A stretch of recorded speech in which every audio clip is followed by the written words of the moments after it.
In the autumn of 1491, somewhere deep in the northern forests of what would one day be called America, an entire civilization chose to disappear. No stone monuments marked their existence. No written records preserved their story. They simply melted into the wilderness like morning mist, leaving behind only whispers in the wind. This is the untold story of the Vanishing Village, a people who walked away from history itself. Picture this: a settlement that had thrived for over 300 years, where children played the same games their great-great-grandparents had invented, where every sunrise brought the familiar rhythm of daily life. Then, in less than a single day, it was empty. Not destroyed, not conquered, simply abandoned. But here's what will shock you even more. They planned it. Every single person in that village, from the youngest child to the eldest elder, participated in the most carefully orchestrated disappearance in human history.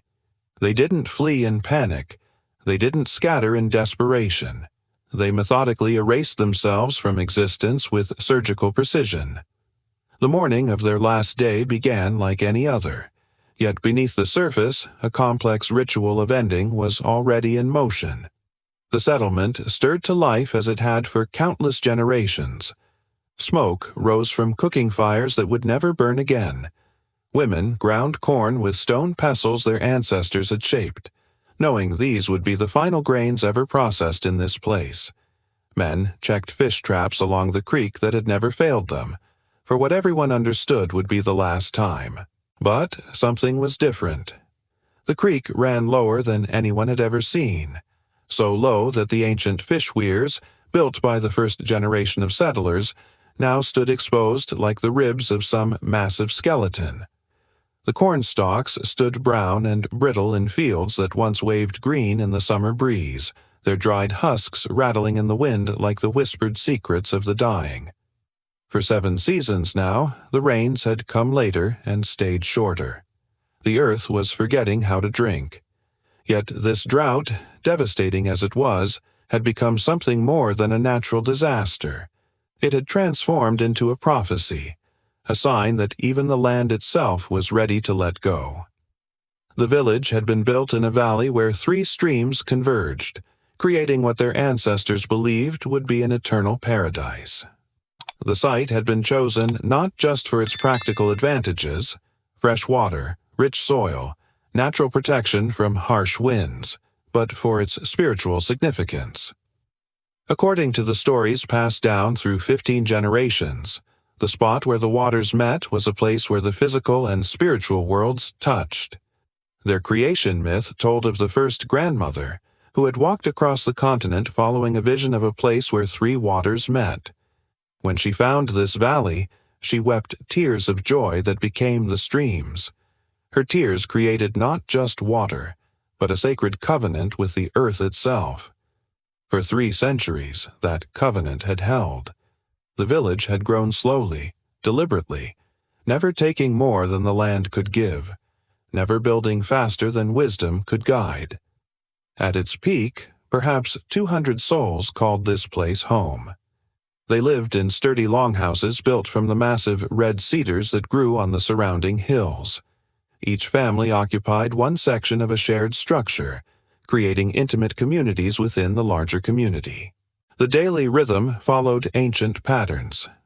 The firekeeper tended the central flame before dawn.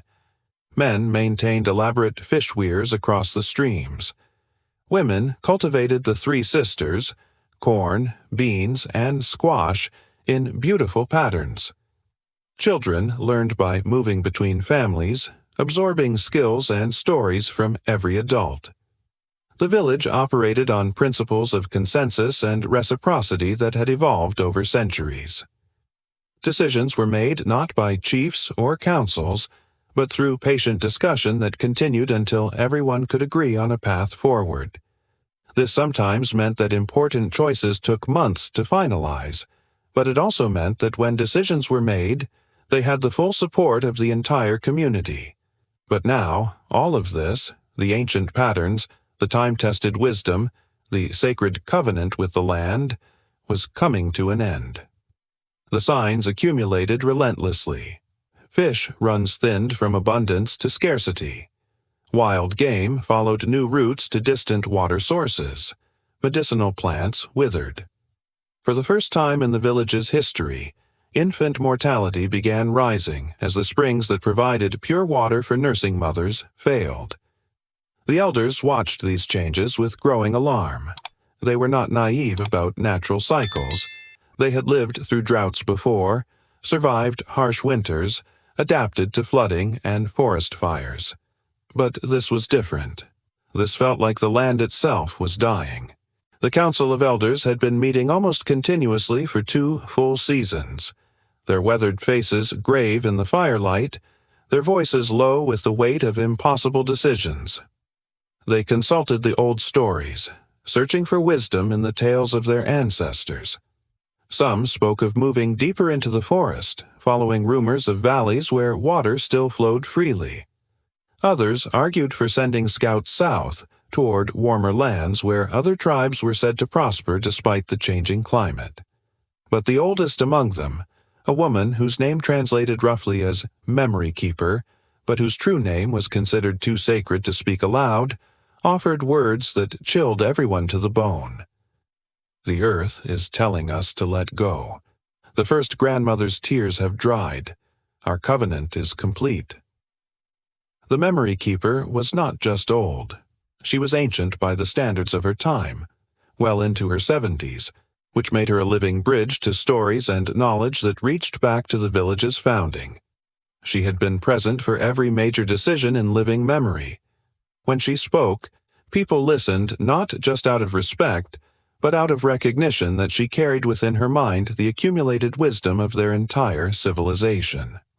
Her words carried additional weight because everyone knew she was the keeper of the village's most sacred possession, the memory bundles. These were not written records. Her people had never developed writing, but complex arrangements of knotted cords, carved tokens, and sacred objects that encoded their entire history. The patterns of knots recorded everything from genealogies to seasonal observations to the locations of buried ceremonial items. Only she knew how to read them all, and only she had the authority to decide their fate. When she announced that it was time to let go, she was not just offering an opinion. She was interpreting the deepest spiritual traditions of their people and pronouncing that their time in this place had come to its ordained end. What does it mean for a people to let go? For a community that measured time not in years but in generations, the concept of voluntary abandonment was almost incomprehensible. These weren't nomads or wanderers who might easily pack up and move on. They were people who had been rooted to this place for so long that their identity was inseparable from the landscape itself. Every family had burial grounds on the surrounding hills where 15 generations of ancestors rested. Every seasonal ceremony was tied to specific locations in the valley. Every story in their oral tradition referenced landmarks that could be seen from the village center. To leave this place was not just to move. It was to sever themselves from everything that made them who they were. Yet, as the final harvest season approached, it became clear that staying meant slow death. The stored food would last through winter, perhaps into early spring. But then what? The springs that had bubbled with fresh water for centuries were now barely damp patches in the earth.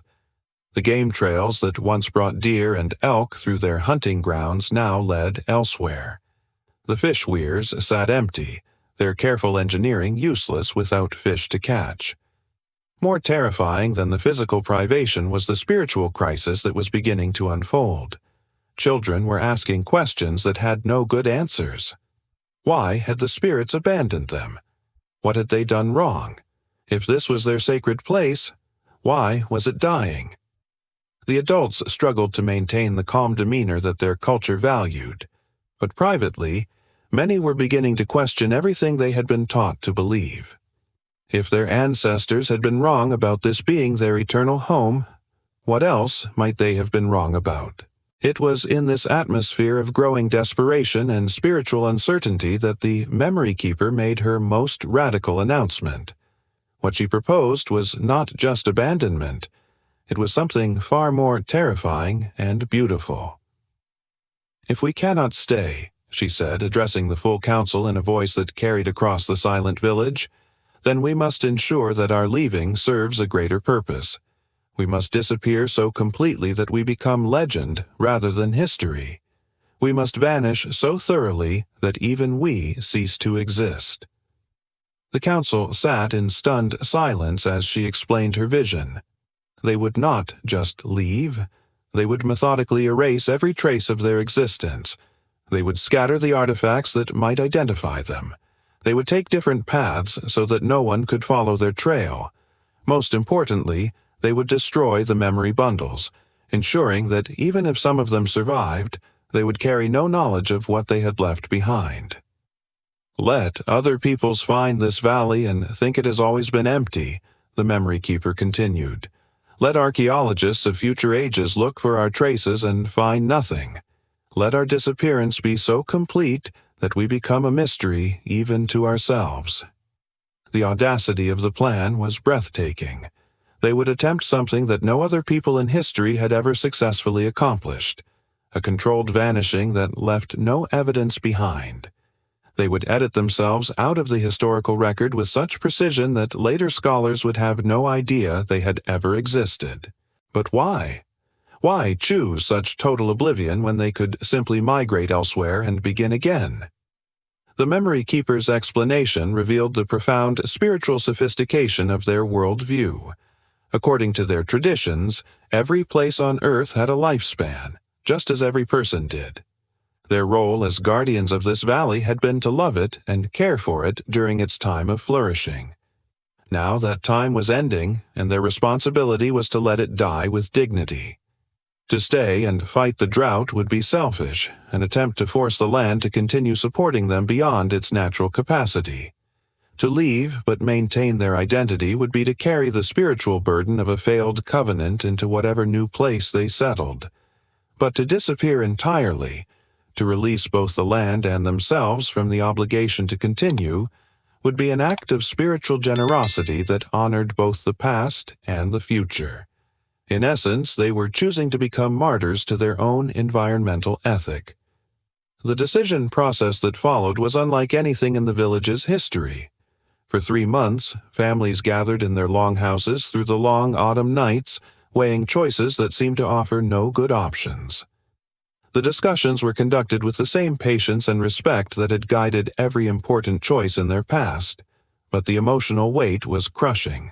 Some argued for partial measures. Why not just destroy the memory bundles but maintain their identity in their new homes? Why not leave obvious signs of their departure so that at least future visitors would know they had existed, even if they didn't know who they were? But the memory keeper's vision had a logical consistency that was hard to argue against. Half measures would serve no spiritual purpose and might actually make things worse. If they were going to sacrifice their place in history, they needed to do it completely or not at all. Children old enough to understand the implications were included in these discussions, their voices given equal weight in decisions that would shape their entire future. Many of them struggled with concepts that even adults found difficult to grasp. What did it mean to choose not to exist? How could they honor their ancestors by forgetting them? What would happen to the stories and songs that had defined their childhood? The elders worked patiently to help the young ones understand that forgetting was not the same as dishonoring. Their ancestors' greatest gift had been the knowledge of how to live in harmony with the land. If that knowledge now told them it was time to leave, then leaving was the highest form of respect they could offer to those who had come before. The final vote, taken on a night when the first snow was already beginning to fall, was unanimous. Every family, every adult, every teenager old enough to understand the implications, all agreed that they would attempt the impossible vanishing that the memory keeper had envisioned. But agreement was only the beginning. Actually accomplishing such a complete disappearance would require planning and coordination on a scale their peaceful community had never before attempted. The winter became an elaborate rehearsal for ending. They cataloged everything that needed destroying or scattering. Longhouses were marked for careful deconstruction. Garden seeds were harvested to prevent genetic traces. Burial grounds, 15 generations of ancestors, would have their markers removed and graves obscured. The memory keeper undertook her heartbreaking task, destroying the memory bundles that contained their entire recorded history. Working through winter nights, she untied each knot, burning centuries of knowledge while softly chanting the stories one final time. Children learned to think of themselves as refugees rather than community members. Adults practiced false names and invented origins. Everyone rehearsed forgetting their sacred places, specific groves, creek bends, meditation rocks that held deep personal meaning. The winter passed slowly, each day bringing them closer to the spring moment when they would put their impossible plan into action. The emotional weight grew heavier as the time approached. Families held quiet ceremonies to say goodbye to ancestors buried in the surrounding hills. Parents struggled with the knowledge that their children would grow up without any connection to the place that had shaped their own identities. Elders wept privately for the loss of knowledge and tradition that they had spent their lives preserving. But there was also something strangely liberating about the decision. Once they had committed to complete disappearance, many of the burdens that had weighed on them began to lift. They no longer had to solve the unsolvable problem of making their dying land support them. They no longer had to carry the weight of their ancestors' expectations. They were free to become something entirely new, even if that something was nothing at all. The final morning arrived with surprising suddenness. They had planned for a gradual departure over several days, but the memory keeper announced at dawn that everything had to be completed in a single day. "If we drag this out," she said, "we will lose our resolve. The earth will have one sunrise with us here and one sunset without us." By full daylight, the entire community was moving with quiet efficiency that spoke to months of careful preparation. There was no panic, no chaos, no desperate scrambling. These were people who had lived their entire lives according to ritual and order. Even their ending would follow the ancient patterns of deliberate, meaningful action. Families moved through their homes, gathering only what they could carry. Personal items with deep sentimental value were left behind. They had practiced this letting go through the winter.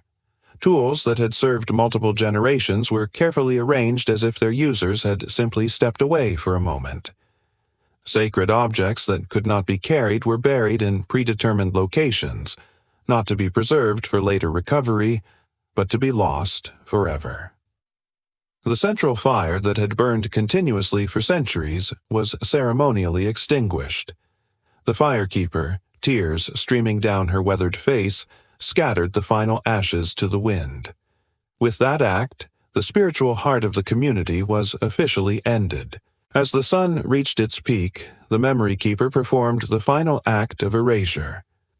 Standing in the center of the village, surrounded by the assembled community, she held the last memory bundle, the master cord that contained the key to reading all the others that had already been destroyed. "Grandmother," she said, addressing the spirit of their ancestral founder, "we return your tears to the earth. We release your children from their promises. Let this valley remember only the wind." She cast the bundle into the fire that had been prepared for this moment. As the flames consumed the final record of their existence, the entire community stood in silence, watching their history become smoke. Then they began to leave. They had planned their departures meticulously.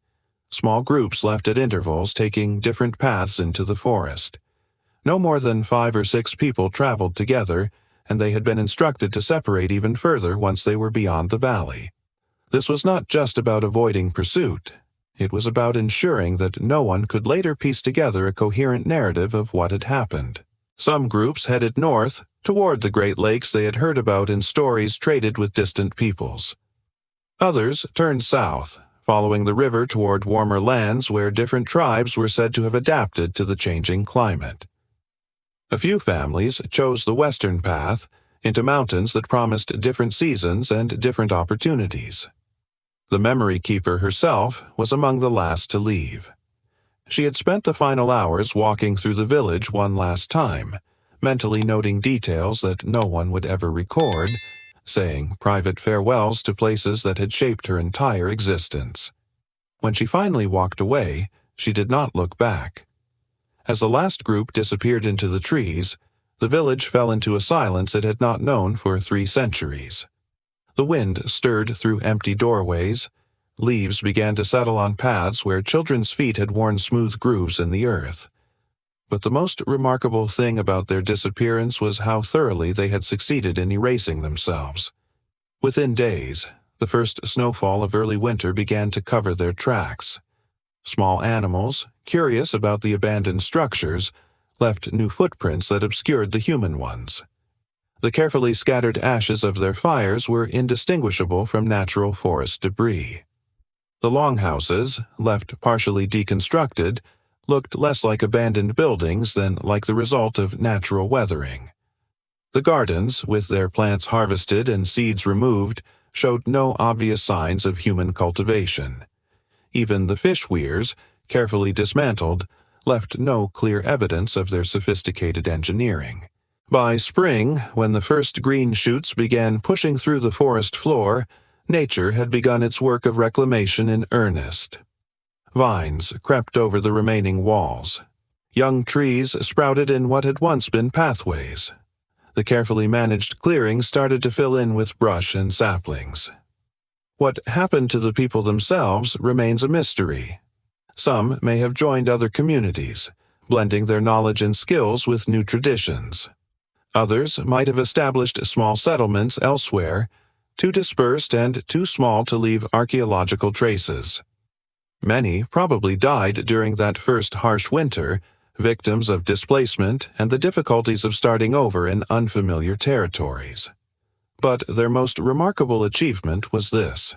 They managed to disappear so completely that modern archaeology has never found a trace of their existence. No European explorer ever wrote about finding their empty village. No later Native American tribes passed down stories about the mysterious abandoned settlement. No scientific expedition has ever identified their site or cataloged their artifacts. They achieved something nearly impossible in human history, a truly clean disappearance.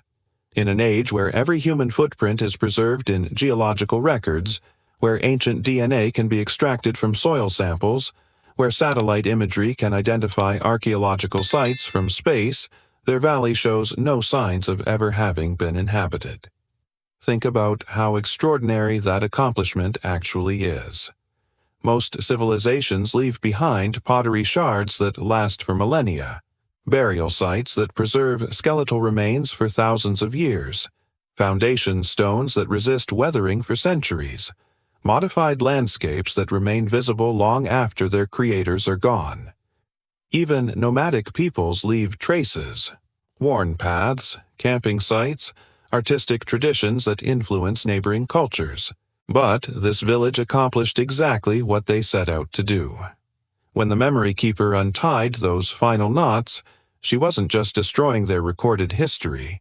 She was ensuring their complete erasure from any future historical narrative. Their success raises disturbing questions about how much of the past we might never know. How many other communities might have chosen similar fates? How many civilizations might have vanished so completely that we have no idea they ever existed? The archaeological record, impressive as it seems, may actually represent only the peoples who wanted to be remembered, or who lacked the knowledge and determination to disappear entirely. Why would any people choose such total oblivion? Perhaps they understood something about impermanence that our modern world has forgotten. Perhaps they believed that some stories are too sacred to be reduced to artifacts and museum displays. Or perhaps they simply wanted to control their own ending, to write their final chapter on their own terms rather than allowing history to judge them by the evidence they left behind. In a world where every moment is photographed, recorded, and archived for posterity, where digital traces of our existence multiply exponentially every day. There is something both terrifying and beautiful about a people who chose to become legend rather than history. The northern forests where they once lived still grow dense and green. Streams still flow through valleys where children once played, and elders once shared wisdom around evening fires. But if you know how to look, if you can read the subtle signs that even the most careful erasure cannot completely eliminate, you might notice places where the trees grow just a little too regularly, where clearings hold shapes just slightly too geometric to be entirely natural. These are the only monuments to the vanishing village, shadows of patterns in the living landscape, visible only to those who understand that sometimes the most profound stories are the ones that choose never to be told. In our age of digital permanence and obsessive documentation, perhaps we need to remember that there is power in letting go.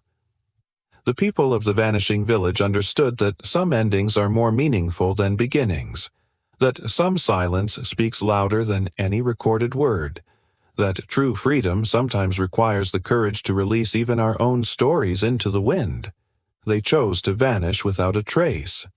And in doing so, they created the most haunting mystery of all, the perfect absence of evidence, the eloquent silence of a people who valued their own dignity more than their place in history.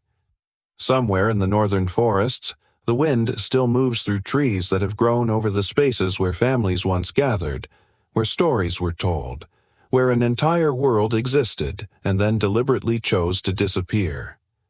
Their absence has become their most powerful presence, a reminder that not everything needs to be preserved, that not every story needs to be told, and that sometimes the most profound human act is knowing when to let go.